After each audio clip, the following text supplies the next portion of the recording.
Well,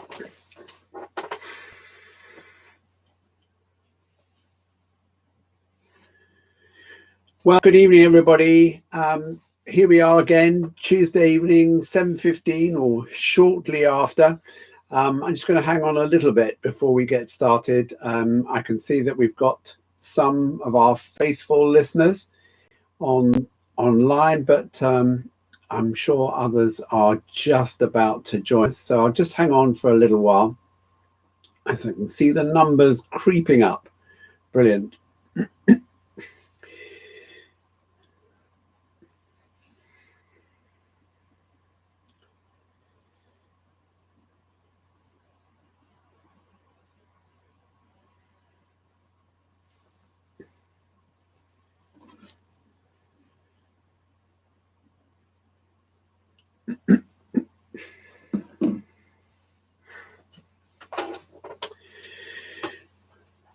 Okay, well, I hope you can hear me all right, and I hope we have an uninterrupted stream tonight with any luck, fingers crossed.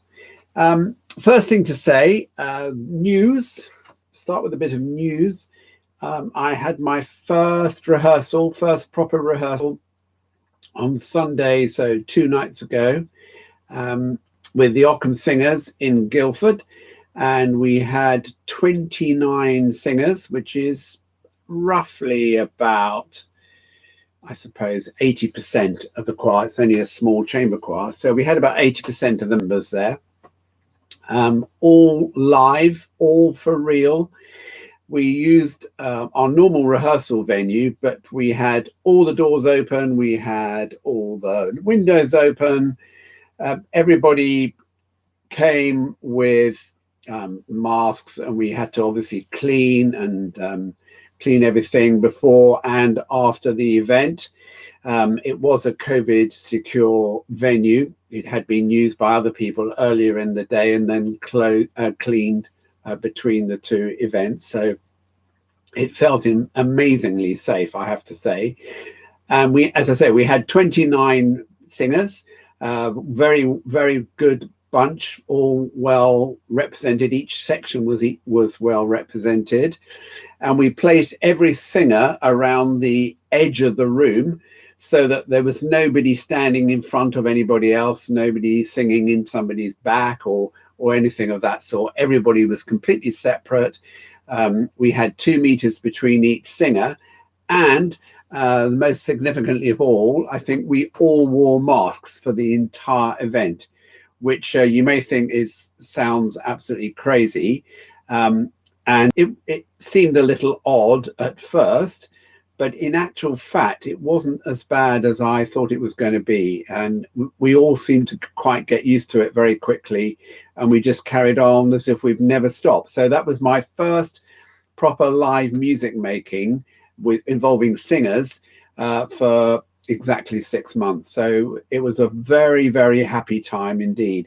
And everybody who was there absolutely loved it. There are a couple of people who didn't want to come for various reasons. Some of them were teachers who, because of all the people they come into contact with during their day at school, they didn't want to add any potential risks which could, affect the school and the education of the children. So I fully understood that.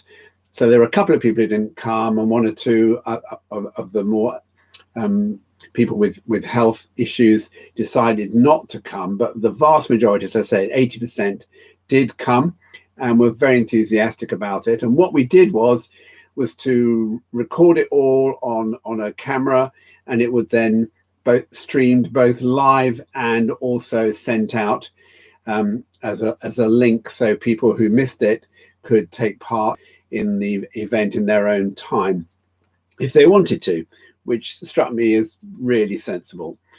The only other thing to say about it, we had no chairs, so everybody stood. That meant we didn't have to clean all the chairs off afterwards. And it just meant that everybody was very alive and very on it for the entire session. We only had a short session, we spent about an hour and 10 minutes, I think, from beginning to end. So we did some few exercises at the beginning, and then we sang through some lovely repertoire, some Mozart, some Purcell, and some William Byrd. So it was just great. And the really interesting thing, and one of the things I really noticed about it, was just how much everybody was listening to everybody else, much more than usual. So things like intonation, ensemble were much better than they think they've ever been before, because everybody was so used to having to sing, you know, on Zoom or YouTube or whatever, singing on their own or singing via electronic means of some sort, to actually be in the room where you can hear other people, other colleagues, not just in your own part, but in the other parts as well, and being able to tune with them and react with them and be able to watch them and look at them whilst you're singing. It was such an amazing feeling that it really did improve the overall performance, and I was absolutely thrilled to be doing it. It was just like the best tonic you could possibly have. Of course, sadly, after today's news, whether we're going to be able to continue, I don't know, probably not. Or if we can at all, we'll probably have to restrict the numbers even more. So we'll have to go down to 15, as I understand it. If that's all that are allowed in weddings, then perhaps we will be restricted to 15 as well. Interesting, though, that they said you can still have 30 at a funeral. So I don't know what that says. Anyway, we'll worry about that when we know definitely. But for the moment, I just wanted to pass on that good news that, yes, we had a live rehearsal, and yes, it worked really well. And as far as I know, it was as safe as can possibly be. And everybody came away absolutely elated. So that was brilliant. That was brilliant. Okay, so on to singing. I thought perhaps we would just have a little, spend a few moments again thinking about the techniques. We talked quite a lot about last week about breathing and so on, and talking about creating the space and producing the most natural resonance we can. So I won't go over all that again, but just one very quick tip that we can all do, and I think we all need to do, and that's when we feel that things are getting a bit tense. I'm talking vocally, I don't mean politically or socially or any other thing. When we are feeling that our voices and our larynx is becoming a bit tense, one of the quickest and easiest ways to release that tension is just to do a quick yawn. I know it's not considered to be very polite to do a big yawn in public, but given that we're not in public and nobody can see you, least of all me, I can't see anything, you know, apart from myself, which is not very pleasant. But anyway, one of the things we can do is do a big yawn. So what I want you to do before you do anything else tonight is just put your fingers here in that little place where you can feel the hinges of the jaw. So you, as you open the jaw, you can feel the space open up, and you can just place very gently your fingers in there and then do a massive yawn. So we're just going to go,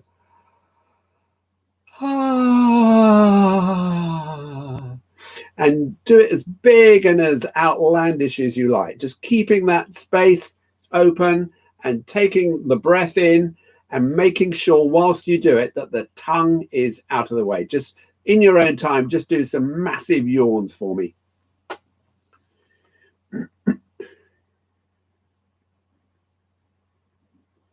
Good.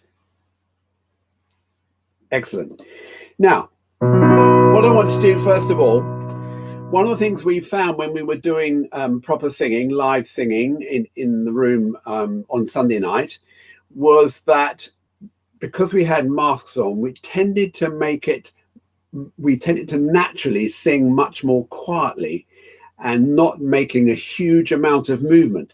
Because sometimes when we're doing a big sing, if we're singing do, na, no, whatever it is, or we're singing hallelujah, whatever the piece is, we tend to use an awful lot of movement in the jaw, perhaps more than we actually need to.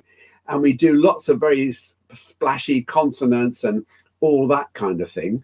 And because we were all masked, and we were singing quite gentle repertoire, we tended to concentrate much more on a softer sound altogether.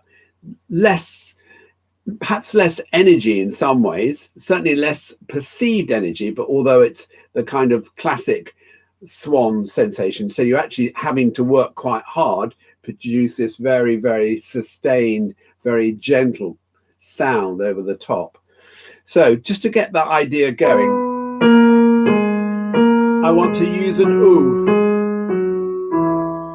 So we're going to take the breath and we're going to sing ooh.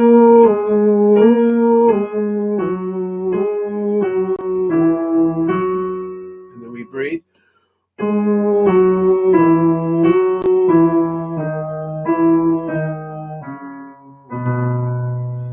And we should be able to get to the end of those two mini phrases without running out of breath, although I was beginning to there. If it helps to stand up, then I would recommend that if you can. Let's try that again. So we take the breath in, very gentle, and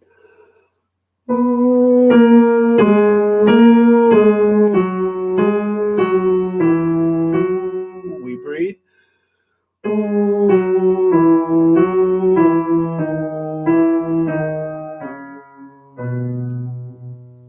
Good. We're going to go up a little bit and do the same exercise, but this time we're going to release the jaw even more. So it is going to be an open ah, but try not to lose too much breath. Try and keep the breath really contained and rationed, if you like. Imagine you had something, maybe a face covering of some sort, so you couldn't just let it go. Ah, ah, and so on. Let's just try that. So take your time, take the breath, and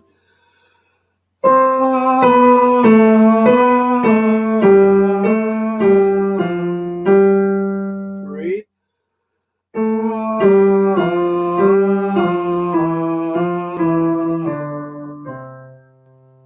Good. Now we're just going to work on going the opposite direction. So we've done this nice, controlled, gentle, falling phrase. Now we're going to go up from the bottom. So we'll come down a bit.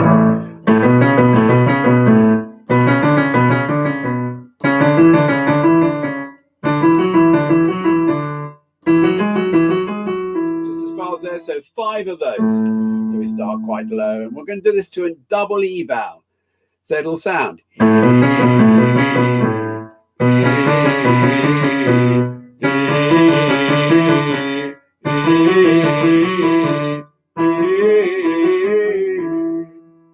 So when you're doing this, try not to interfere too much in the sound. So in between each note, we're just moving the pitch up and down in a very smooth way.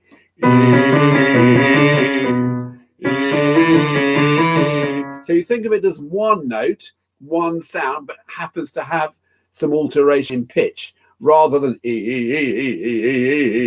where you're kind of making accents to the beginning of each note. Try and keep it really super smooth. Imagine it is just one note which happens to move around. Here we go. Let's try. Take the breath in and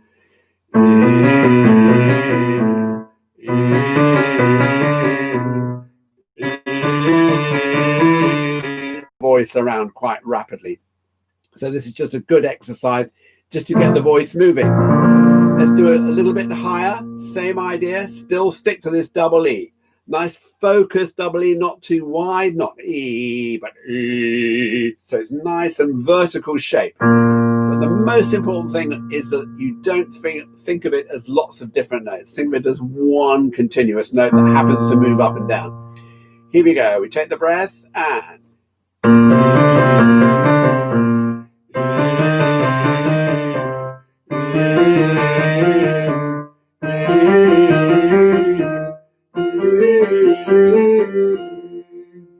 good. And we'll do one more, a little bit higher.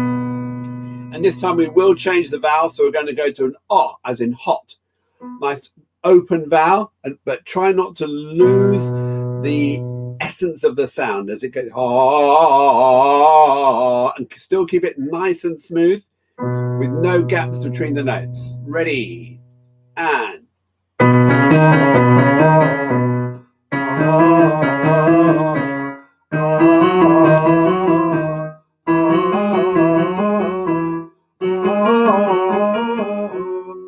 well done. One more. The full open R, the full experience this time. And we're going to go a bit quicker. So we take the breath and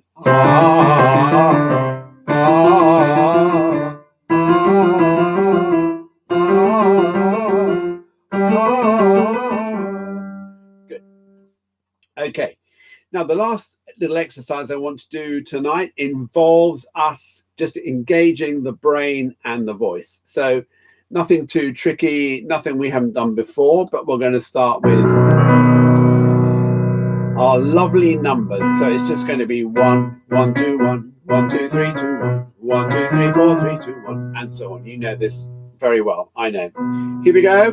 Take the breath and 1, 1, 2, 1, 1, 2, 3, 2, 1. 1, 2, 3, 4, 3, 2, 1. 1, 2, 3, 4, 5, 4, 3, 2, 1. 1, 2, 3, 4, 5, 6, 5, 4, 3, 2, 1. 1, 2, 3, 4, 5, 6, 7, 6, 5, 4, 3, 2, 1. 1, 2, 3, 4, 5, 6, 7, 8, 7, 6, 5, 4, 3, 2, 1. 8, 8, 7, 8, 8, 7, 6, 7, 8, 8, 7, 6, 5, 6, 7, 8, 8, 7, 6, 5, 4, 5, 6, 7, 8, 8, 7, 6, 5, 4, 3, 4, 5, 6, 7, 8, 8, 7, 6, 5, 4, 3, 2, 3, 4, 5, 6, 7, 8, 8, 7, 6, 5, 4, 3, 2, 1, 2, 3, 4, 5, 6, 7, 8. You know that only too well. Okay, look, let's do one more. A little higher. Here we go. 1, 1, 2, 1, 1, 2, 3, 2, 1, 1, 2, 3, 4, 3, 2, 1, 1, 2, 3, 4, 5, 4, 3, 2, 1, 1, 2, 3, 4, 5, 6, 5, 4, 3, 2, 1, 1, 2, 3, 4, 5, 6, 7, 6, 5, 4, 3, 2, 1, 1, 2, 3, 4, 5, 6, 7, 8, 7, 6, 5, 4, 3, 2, 1, 8, 8, 7, 8, 8, 7, 6, 7, 8, 8, 7, 6, 5, 6, 7, 8, 8, 7, 6, 5, 4, 5, 6, 7, 8, 8, 7, 6, 5, 4, 3, 4, 5, 6, 7, 8, 8, 7, 6, 5, 4, 3, 2, 3, 4, 5, 6, 7, 8, 8, 7, 6, 5, 4, 3, 2, 1, 2, 3, 4, 5, 6, 7, 8. Good.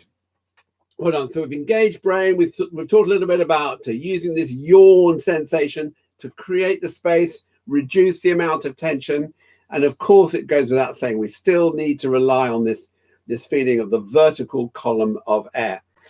One other just thing I would suggest, when we're having to sing to a computer or to a tablet or whatever it is, especially when we're singing with the Monteverdi Choir or whoever, I think it's a good idea if we can use headphones, because it'll help you listen more intently or hear more intently the recording that we're singing along to, and it'll blot out some, not all, but some of your own sound. And you may think, well, why would I want to do that?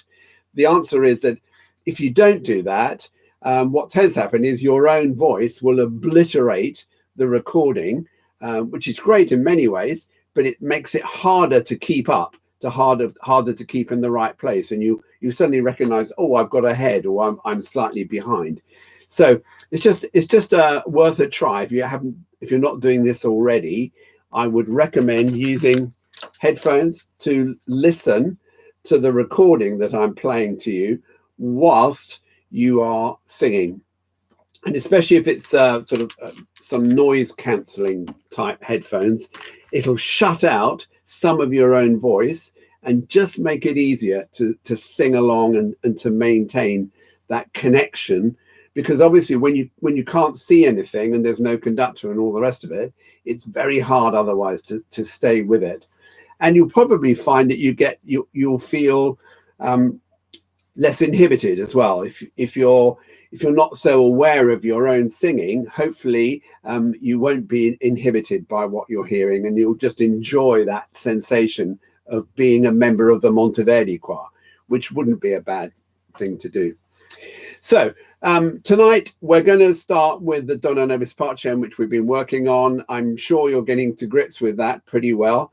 But before we attack it in its fullness, if you like, I just thought I would run through some of these quaver sections, some of the moving melismas, in each section, just to remind ourselves of how they go, which will hopefully help when we put it all back together again. So if I may, I'd like to start with the basses. This is in bar 5, so not your first phrase. Obviously, you can sing that quite happily. So the Pacem Dona Nobis, starting in bar 5. I'll just remind you what it sounds like. 1.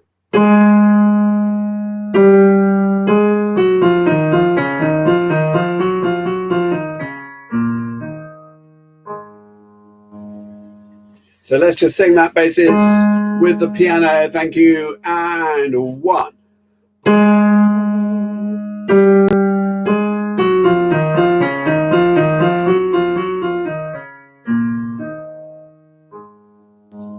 Like so much of Bach, this is one of those classic moments where when the notes get darker, they go quicker. When they go lighter, they go slower. And the notes basically just go up or down by step. So there are no gaps. There are no jumps. Each note goes to an adjacent one. There's a couple of little gaps. One here. And there's one after the 4th quaver. Da, da, da, da, da, da, goes down to the D. But all the others. Da, da, da, da, da, da, da.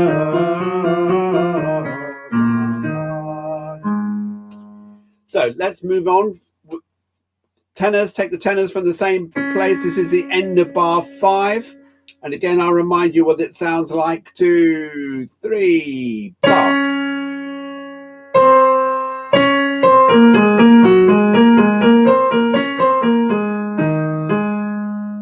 Again, you have that one break,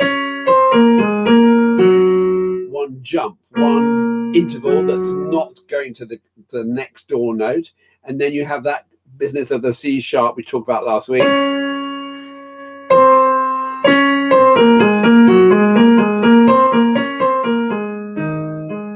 So let's just do that, tenors. Here we go. 2 and 3.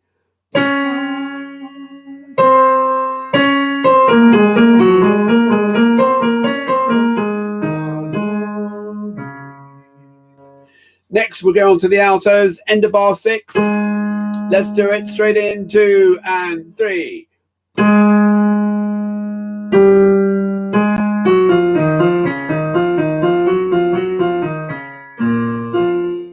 remember, you have that dee da da da at the end, not which the other parts had.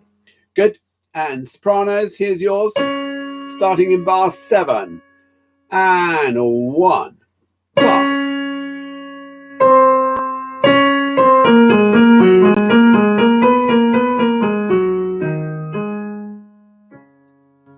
Okay, let's go as far as there, putting it all together, singing with me. So from the top, all voices, starting with the basses. And if we can also use this idea that we've been talking about tonight, so we don't just sing da, na, but this very sustained, soft sound. Da,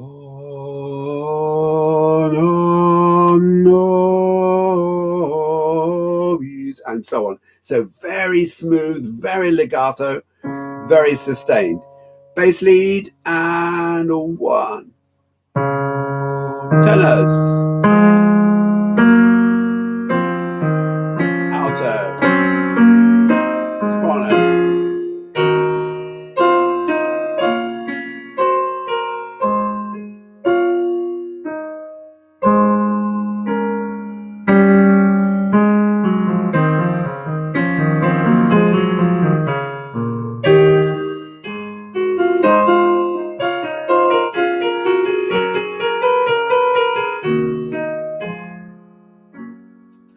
And so on.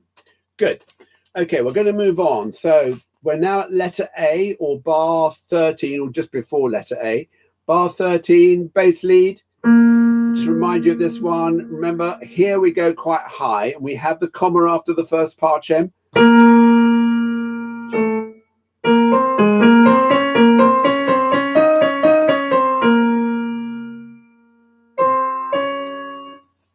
Just as far as there, so just basses, thank you. Bar 13, bar before letter A. and 1. Breathe.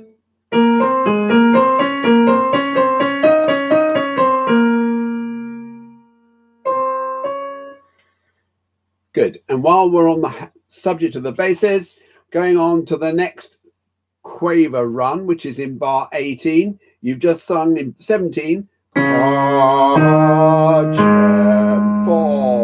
1.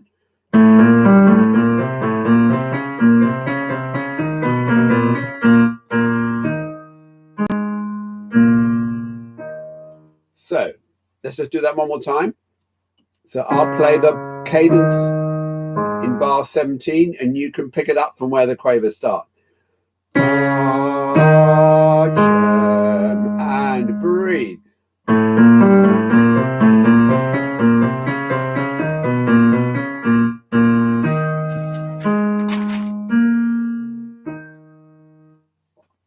Good.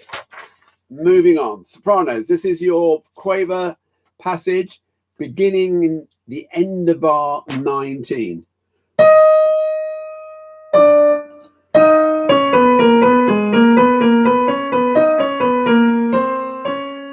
So remember, you've got the C naturals after the D sharps.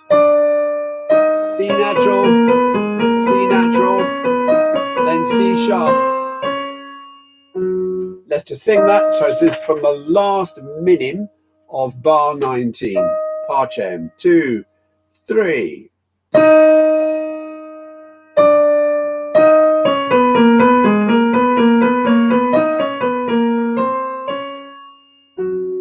And altos, starting on the end of bar 20.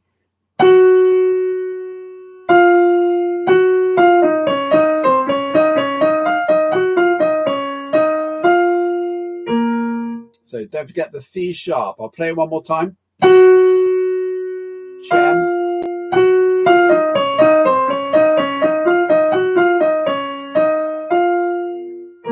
As you can see, they all sound slightly different because they all have slightly different tonalities, even though the shape of each phrases are all pretty much the same. Let's sing that this time, altos, please. End of bar 20. 2, 3.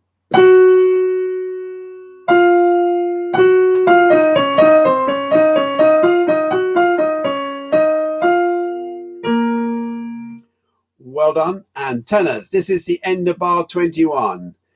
You start with the B natural to A sharp, and then the A naturals come in.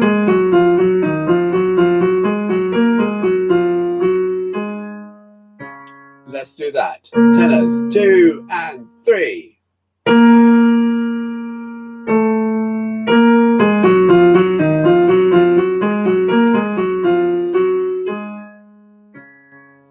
And finally, basses, end of bar 22, starting on the D. Sing it with me, please. 2, 3.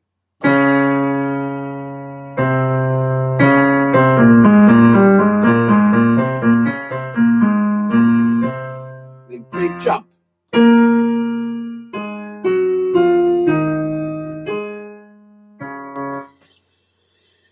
Good. And finally, sopranos. This is on end of bar 23, starting on the F sharp. I'll play it once. So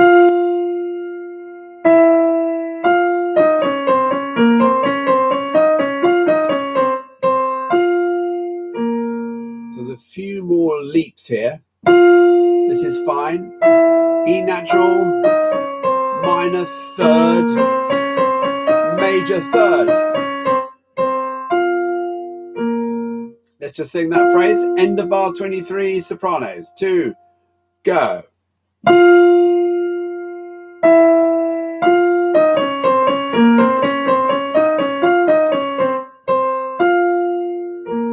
We're nearly there with this process of just revising these quaver melismas. So we're now all the way into bar 38, which is after letter C, if you have letter C. It's the 4th bar of letter C. But bar 38, and we're going to look at the altos first.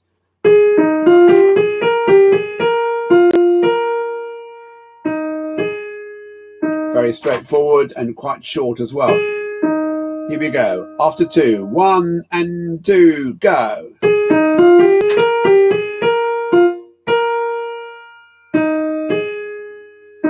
make sure you do get to you have a perfect fourth, B to F sharp, and then a perfect fifth, down to the E, and then a fourth, A to the same E.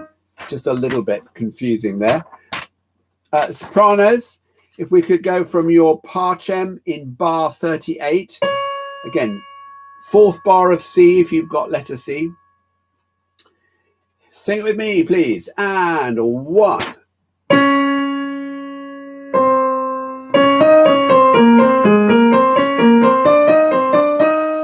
2, 3.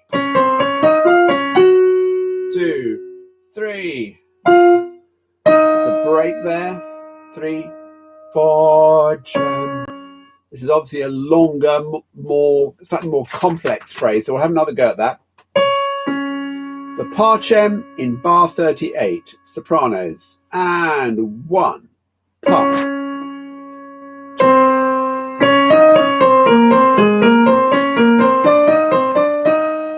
2, 3. 2, 3. Lift. 2, 3, 4. Chem. And the final one is in the basses. So the end of bar 38, fourth of C, you have the pa on an A natural, and it sounds like this. 4,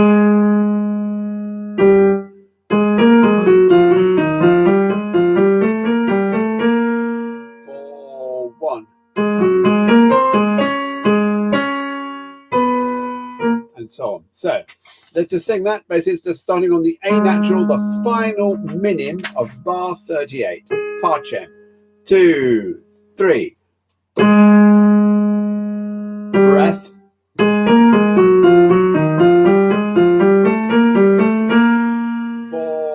1. 1, 2.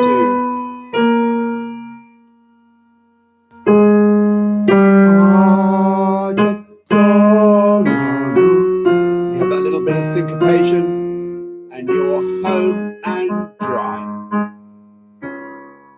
Good. Let's put all that together. So we're going to sing with the Monteverdi Choir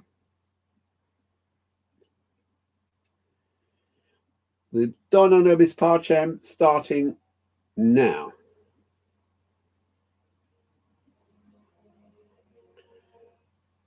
Just lost my connection. Sorry, won't take a sec.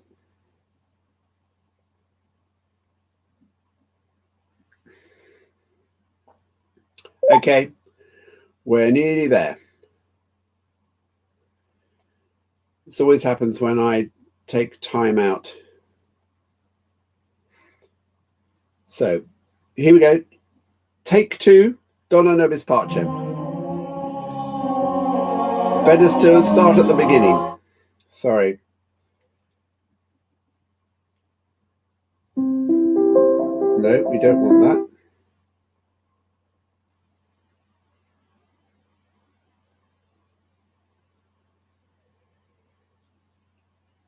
I've now lost the Monteverdi Choir. Not ideal. Sorry, it won't take long.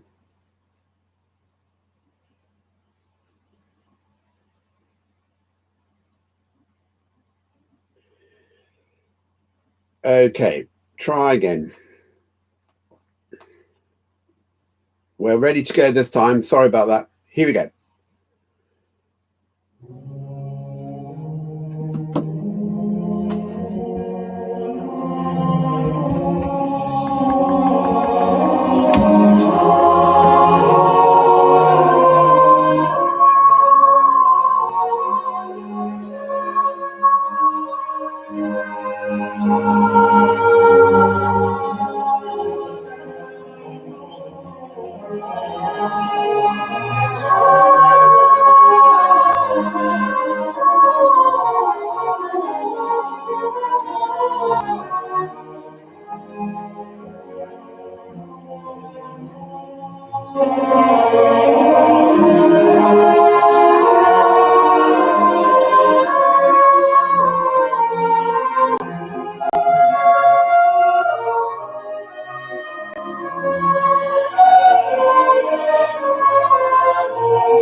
hope that now that we've done a little bit of work on it over a few weeks, that you are beginning to get to grips with this chorus. I'm sure you are.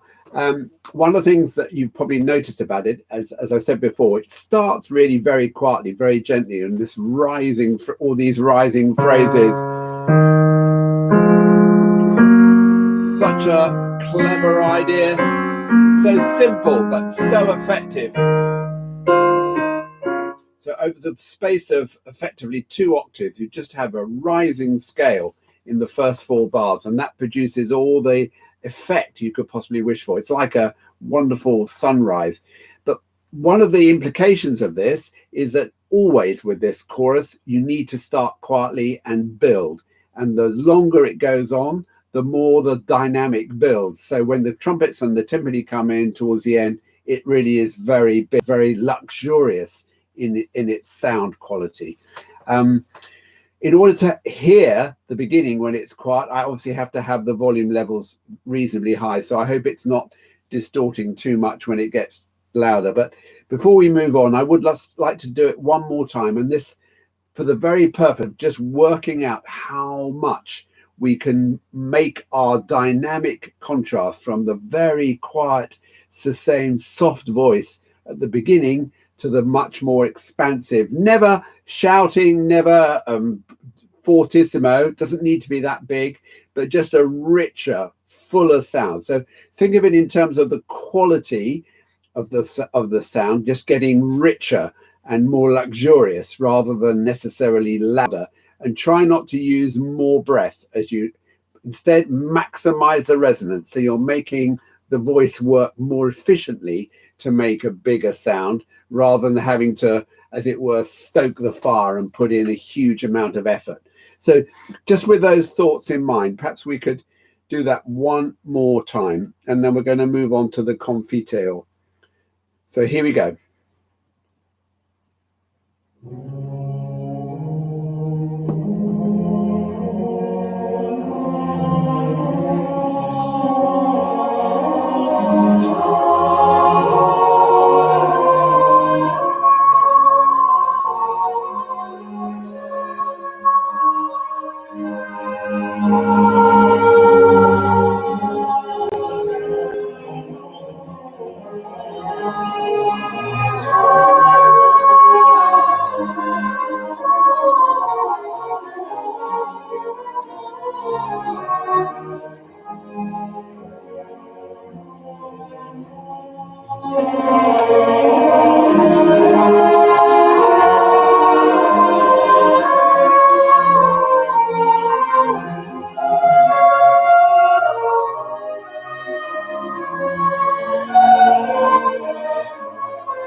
Long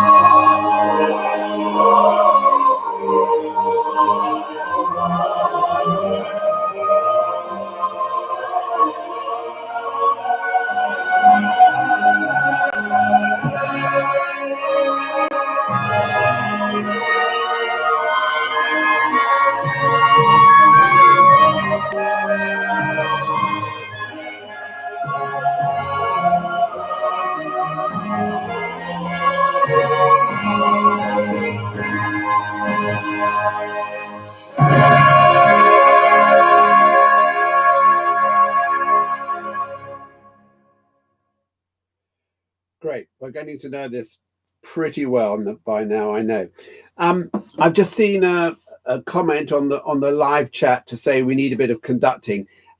We have tried this before, and the problem, as I'm sure you know, is that what tends to happen is that the visuals are not in time with the orals. So it just makes whoever's conducting look very stupid. It makes it look as if they're completely in the wrong place. So whilst I love the idea of being able to conduct you to help, in reality it doesn't quite work as easily as that, because everybody's delay is slightly different, and the delay in the visuals and the oral sound is also completely out of step. So in reality it probably is more annoying than anything else. That's why we're using the recordings, because at least there is a regular and consistent pulse to the recording that hopefully you can keep up with. And that's why it's also suggested, if you can, use headphones to listen to the recording so that you can hear it much more closely and really stick with it. But I realize, of course, it's not satisfactory, it's not ideal at all, but with experience that's what we've found to be the case, that the more I try and conduct, the worse it gets. So that's just where we are with this technology. Anyway, we're going to move on. We're going to move to the confiteor, which you may find is just before. It's a big movement. We won't cover all of it tonight, but it comes just before the Sanctus. So it's probably 2/3 of the way through the score, I would say. In my copy, it's page 176, but it may well be different in your score. But whilst you find that, just to say a few words, one of the things that you will notice about this is the style of music here is completely different. The Dona Nobis Pacem we've just been doing is quite slow and stately, lots of imitation, but it's all about the texture and building these wonderful textures, glorious celebratory music, incorporating the whole orchestra as well as the choir to produce these wonderful textures and wonderful glorious sounds. The confiteor is very different. This is, for a start, it's in 5 parts and not 4. So we've got divisi sopranos.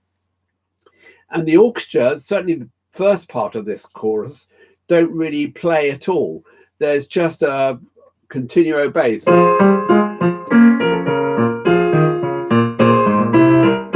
So all it is just a bass line.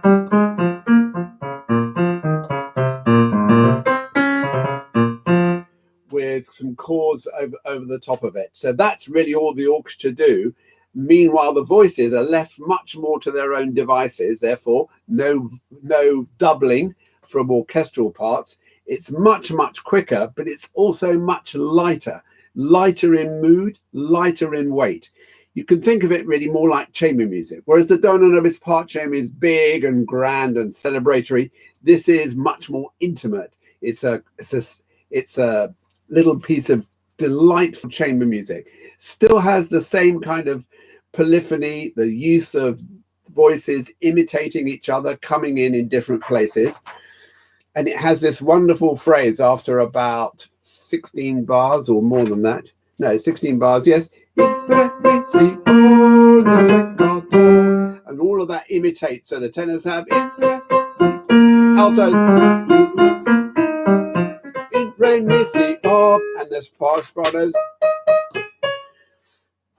And then because this is actually quite an old-fashioned type of construction, old-fashioned in the sense that it's not pushing the boundaries of new musical ideas as some of this piece is, it has a plain song theme as its core. And if you look ahead to bar 73, you can see here the basses. Unum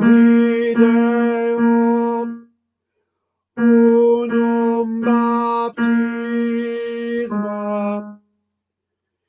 in re mi si ho la peccatorum. And that's a traditional Gregorian chant which Bach incorporates into this chorus. And at the same time, the altos have the same idea, starting a bar later. This is at letter E, or bar 74. Confideo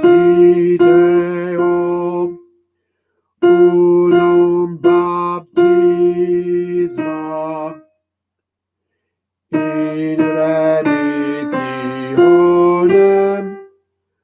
peccatorum. So you have the two parts together imitating each other at the interval of a fifth.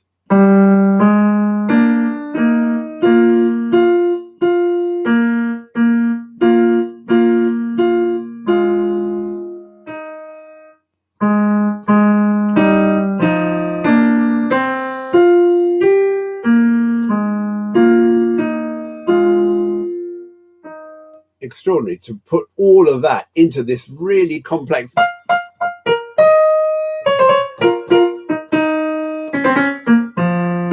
going on at the same time, all over a moving bass line.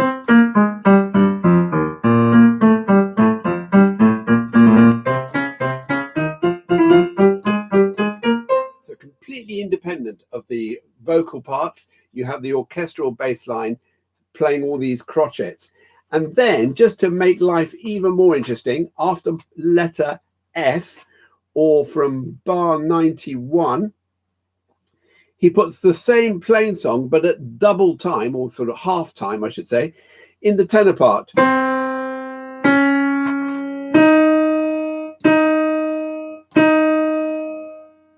1, 2, unum baptisma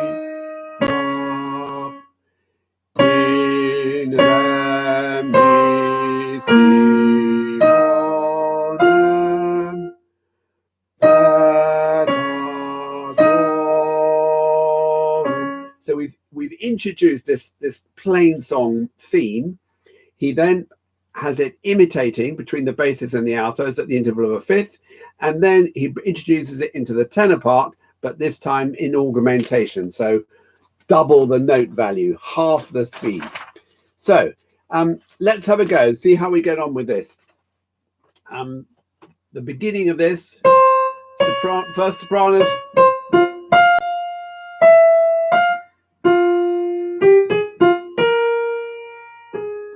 and the second sopranos come in the second bar.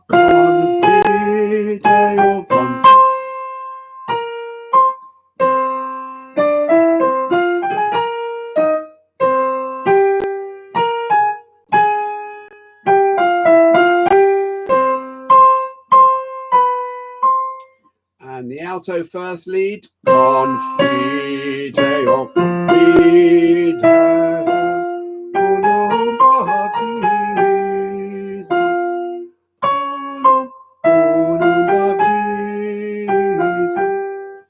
Tenors, your first lead.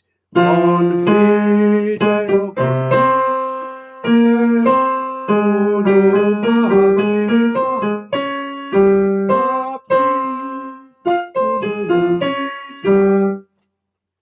And finally, the basses, your first lead, starting in 7, bar 7.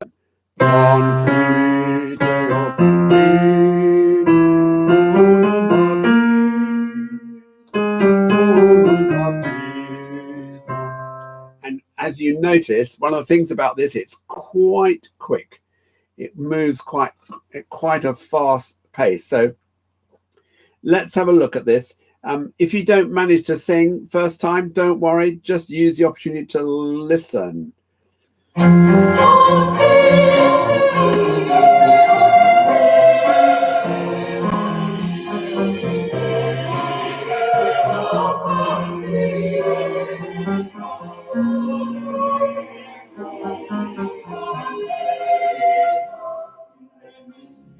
See what I mean? It's quite speedy, but it's very light. It's got to be very energized and really quite athletic in terms of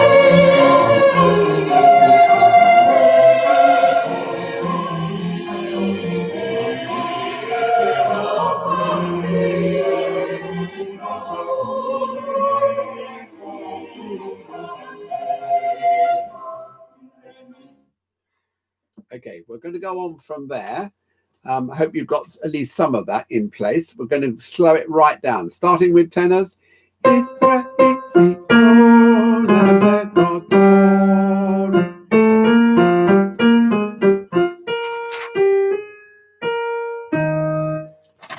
do that again. In re mi si. This is in bar 16 or just before letter A. It's where we stop the recording.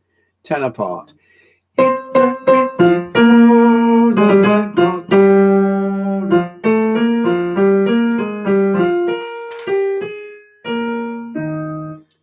Meanwhile, the altos. Remember, third line down for the altos, starting in bar 18.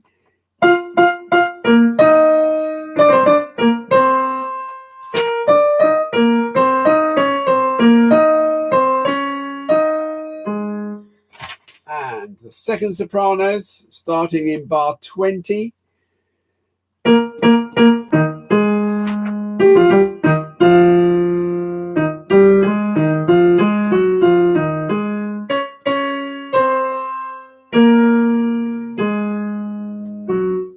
One of the things you'll notice about Bach, if you haven't sung a lot of it, is that, as you know, a lot of the parts are very similar, lots of imitation going on, but you can usually tell which part has been written last or added last.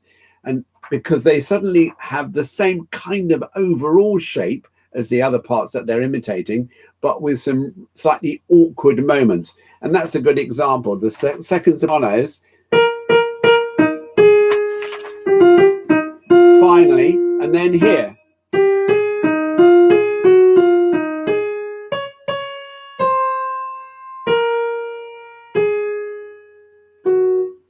So those syncopated minims working on the bar line, away from the bar line, and a whole series of supporting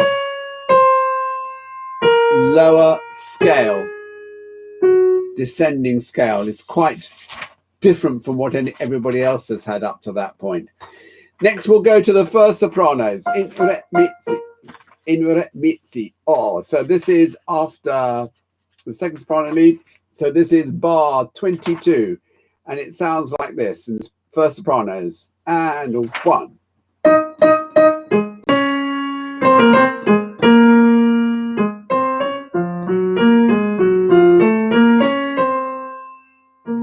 Much more logical than the second sopranos, but then, as we know, second sopranos are always superior. You know, I know you don't believe that. Okay, 1, 2, go.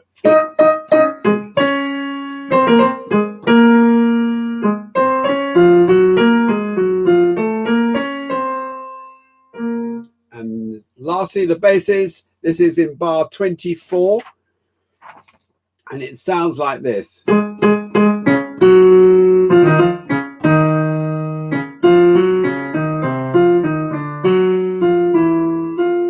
this is just plain tricky. I'll play it even slower. So this is just running up to letter B, starting in bar 24, bass lead, and 1.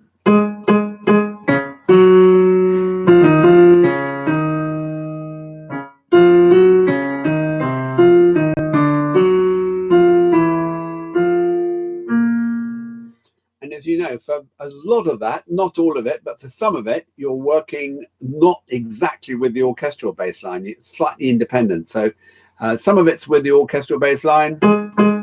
This is with them.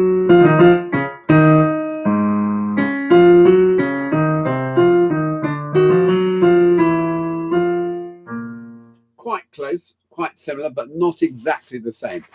Okay, let's try putting all that together. So we're going to go from the in re missionem in bar 16, the tenor lead, and I'll try and find a place just to join a couple of bars earlier.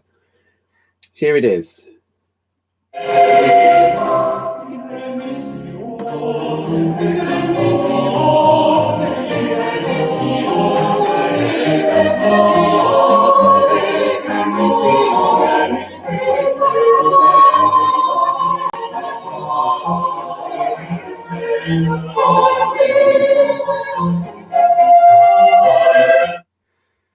I hope you managed to keep up with that. It is tricky. And it goes without saying that I'm full of admiration for all of you being able to tackle this, to do this piece with this amount of complexity, both rhythmic and in terms of its pitches as well, under these circumstances where you're literally having to work effectively on your own as a soloist, trying to link in with everything else that's going on. It's an amazing achievement if you're getting anywhere near it, I have to say. So you should be very proud if you are making some progress with this. Let's go and try that one more time from the beginning of this movement, beginning of the Confiteor. So if you get ready, those are the pitches. Here we go. And one.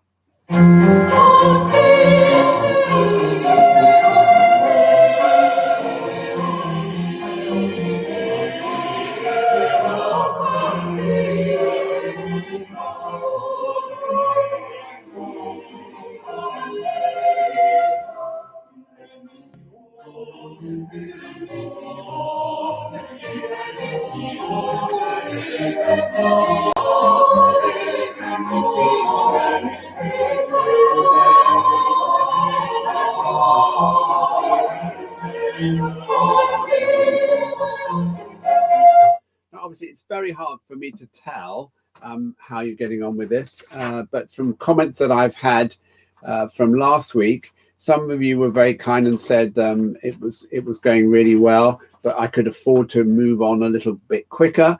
Others said it's just not quite as easy as all that to keep up, and I probably need to go a bit slower. So I'm kind of in no man's land. I'm not quite sure how quickly we can move on, and I'm I can only try and do my best guess, really. So if it's too quick for some and too slow for others, then maybe I'm somewhere near as good as it can be. But of course, none of this is really ideal. But before we move on and before we stop, I would just like to go through these parts just as far as there one more time, just to give you hopefully a little bit more security because of the fact that this moves so quickly. So we're going to slow it all down, and we're going to just take the first soprano part as far from the beginning as letter B where we stopped, and see if we can make some progress with that. So, and one.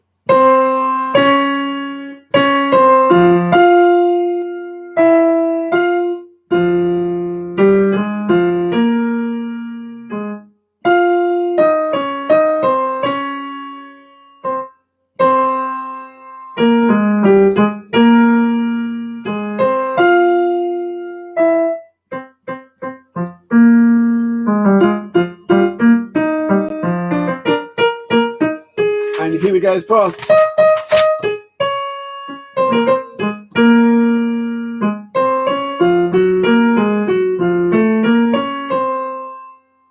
I'll just play that one more time from the In Remissionem, and one.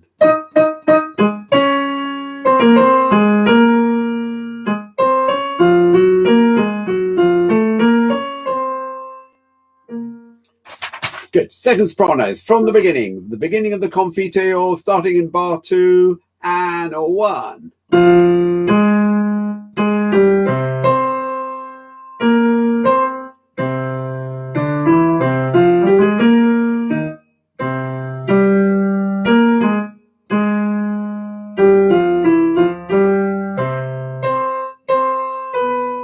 Tenors, alto, seconds.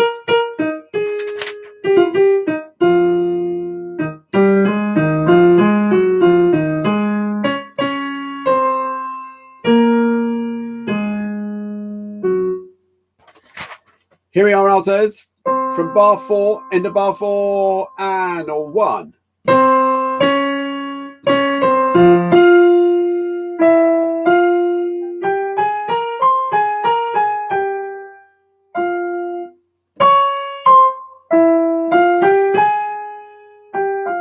Tenor,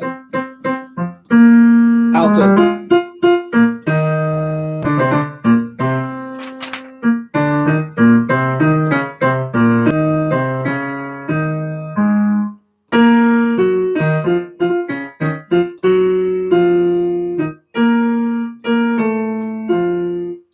the awkward bit for you is when you've done your first in re mi si on and peccator, in re mi si on and peccator. Then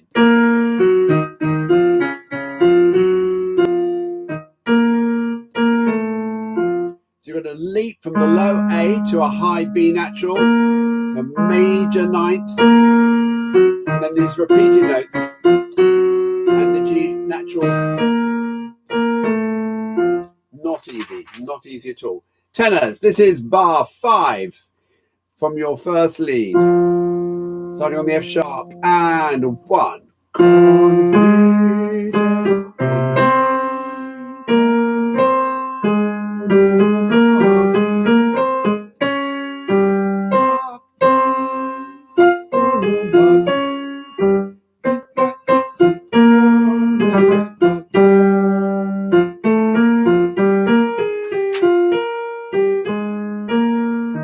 Two, one.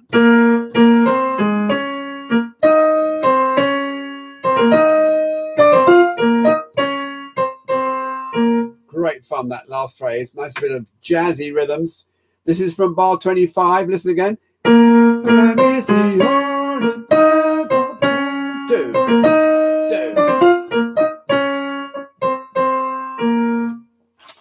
Good. And finally, basses. Confiteor from bar 7. With me, 1, 2, go.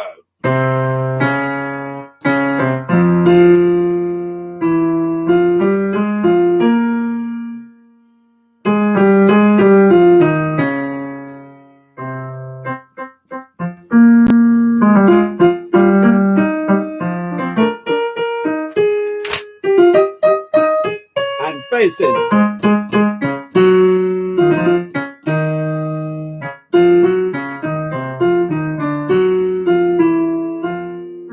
Great lines. I mean, that's the thing about Bach. It's so much fun to sing because you never know where you're going to go. You never know where he's going to tend to send you next.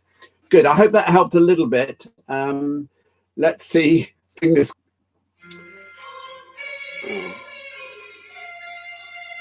So I've lost the connection again.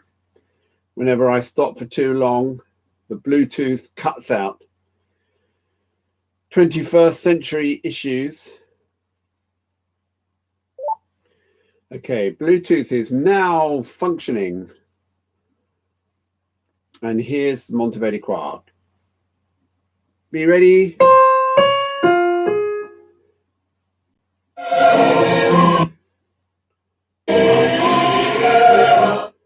Try again, sorry.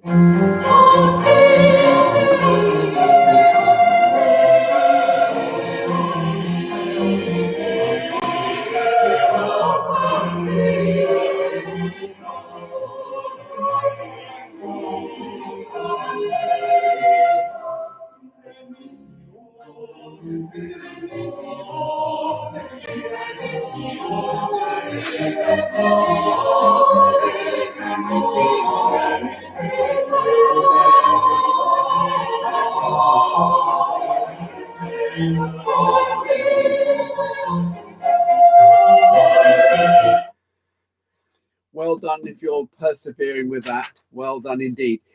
Just to go back to this issue of conducting, one of the things that's really annoying about this whole process is that if I can see my movements in my own screen, and even though I've got the music playing and I can hear everything very clearly, whenever I look at the screen, any physical movement I do is not in time with my movement. So if I'm nodding my head or moving my arms or whatever it is, just for me, the camera has a delay on it. That there's a delay between what it picks up and what it shows on the screen for me. So it's no surprise that by the time it's gone down my little copper wire into your copper wire and your connection, fiber optic connection or whatever it is, and then it's come through all your software and through your computer and tablet or whatever it is, it's no surprise that by the time it reaches you,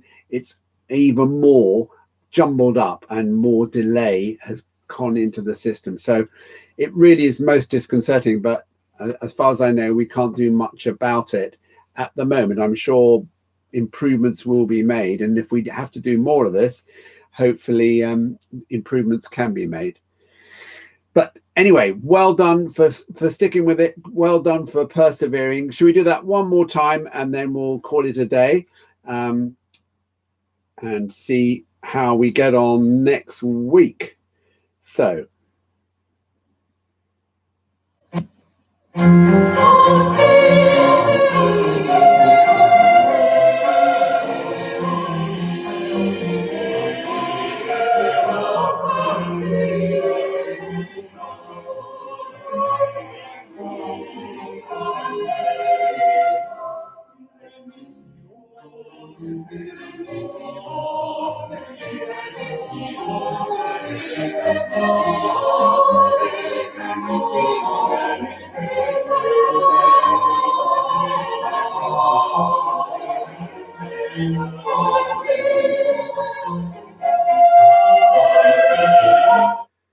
Good. Well done, everybody. I'm getting some lovely comments here. Lovely in the sense of witty. Yeah, thank you, Sandra. Some of the notes not necessarily in the right order. Famous Morecambe and Wise, Andre Previn sketch, one of the best Morecambe and Wise sketches of all time, I think. Yes, I'm playing the right notes, but not necessarily in the right order. Brilliant moment. I sympathise completely. Could I sing the entries? Well, I could, I suppose, but whether that will help, especially with my singing, I don't know. I've tried to play them through each time, each voice in turn. So we can certainly do more of that if it's helpful. I think the basic thing is the more we can get to know the score by listening to it in between rehearsals, that will be really beneficial. And we will be spending some more time on this Confiteor beginning next week. But I've also asked if you could prepare a bit of the opening Kyrie.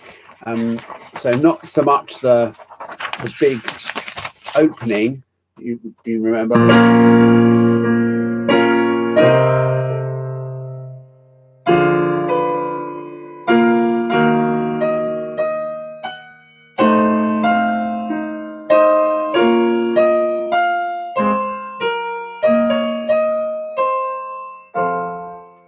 So that's the big opening 4-bar statement at the opening of the piece, and then the fugue itself. But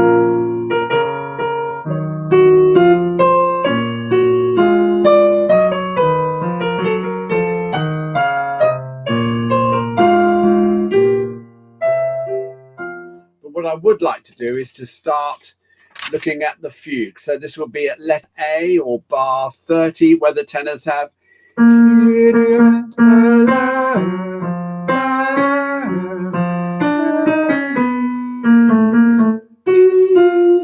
altos come.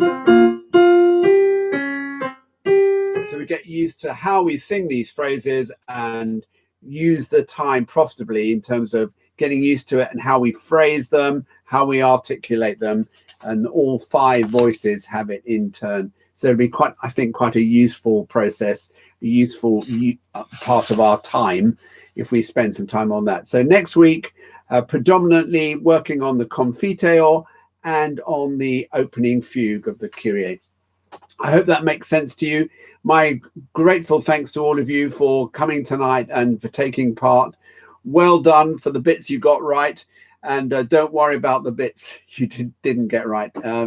As I said, this is a really tricky process. And I just admire you persevering. So thank you very much. Take care, everybody. And don't listen to the horrible news today. We'll just carry on as best we can. Thank you very much. Good night, all, and see you again next week. Bye for now.